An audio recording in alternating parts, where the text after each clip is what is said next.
Halo semuanya, gimana kabarnya? Semoga sehat selalu ya. Oke, kali ini saya mau menceritakan tentang salah satu kejadian yang cukup membuat bulu kuduk merinding yang dialami oleh sepupu saya yang tinggal di daerah Garut. Kita mulai ceritanya ya.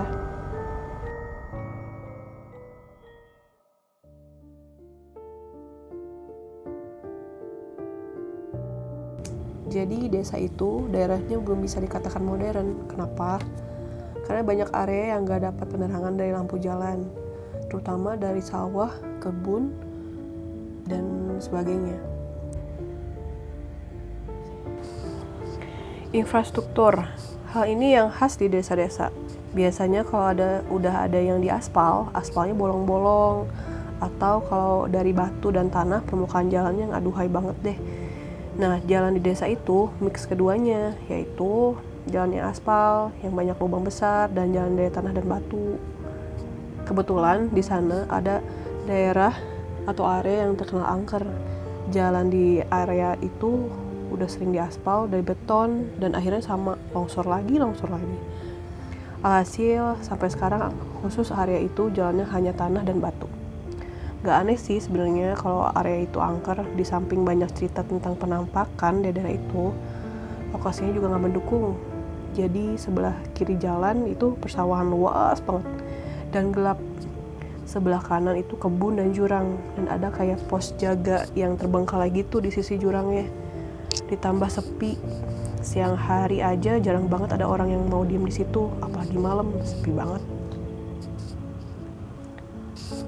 Malam itu sepupu saya itu mau main ke desa tetangga, jaraknya nggak terlalu jauh sih sebenarnya, tapi karena kita lagi ngomongin desa itu, jadi beda kondisi malam itu tuh beda banget.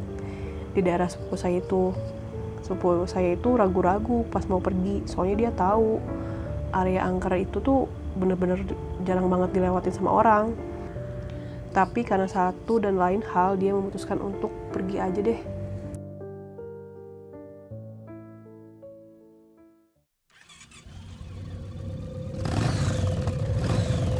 Jam 7 malam, dia pergi dari rumah.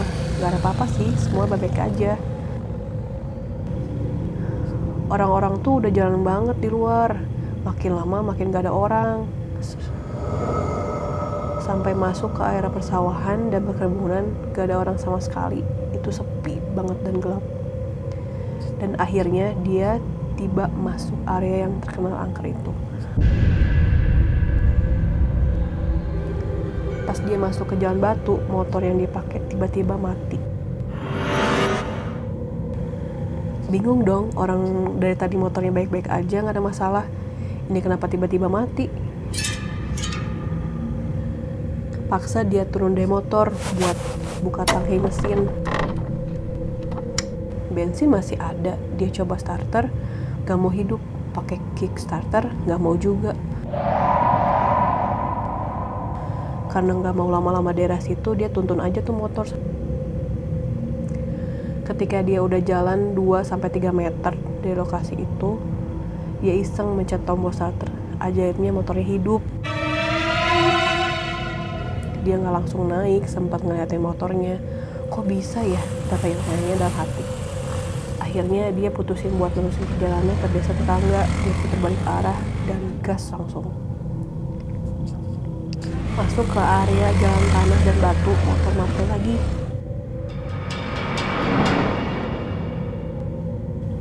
Gak bisa dia apa-apain, udah mulai ketakutan sebenarnya dia nih.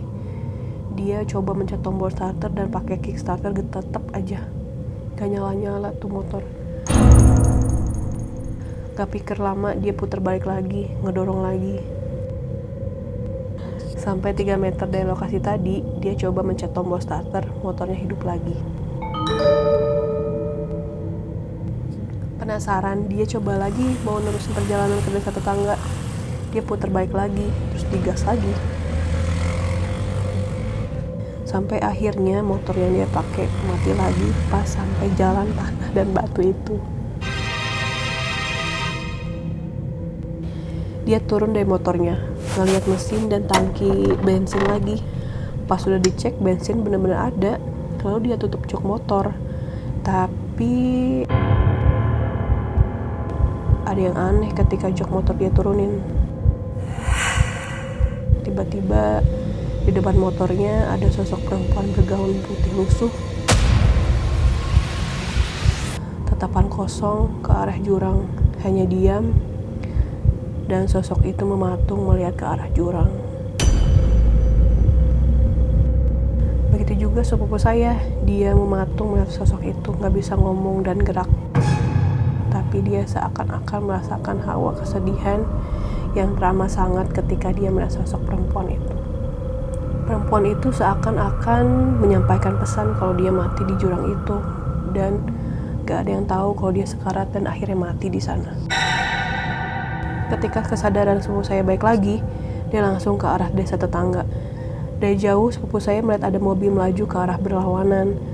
Langsung dia cegat mobil dan minta tolong ke supirnya supaya dianterin ke lokasi motornya. Kayaknya si supir udah tahu yang dialami oleh sepupu saya. Gak banyak nanya, supir itu mengiyakan untuk mengantarkan sepupu saya.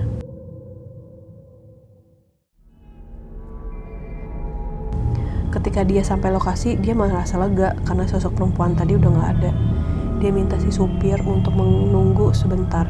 Dia mau mencoba nyalain motornya.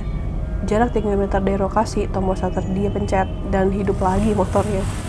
Dia berterima kasih ke supir itu dan langsung gas untuk pulang.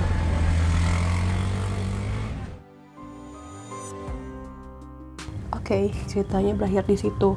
Bagi yang mendengarkan cerita ini sampai akhir, saya ucapkan terima kasih ya.